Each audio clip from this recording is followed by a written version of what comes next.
मैं जब होने से बदमाशी क्यों तो जरा तब कोटा में मैं लइका आ जले सन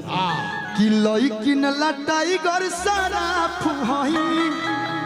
अरे सब रंग बाजन के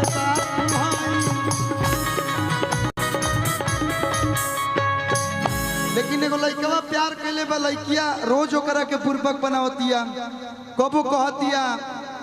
कि कोटा मिलने आओ कबो कहतिया कि ये क्लास में आओ कबो कहतिया उस क्लास में जाओ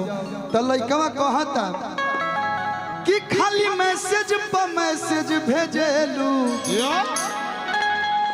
फोन पर बतियावेलू कोई बार वादा कोइलू मिले के मिले नया वेलू।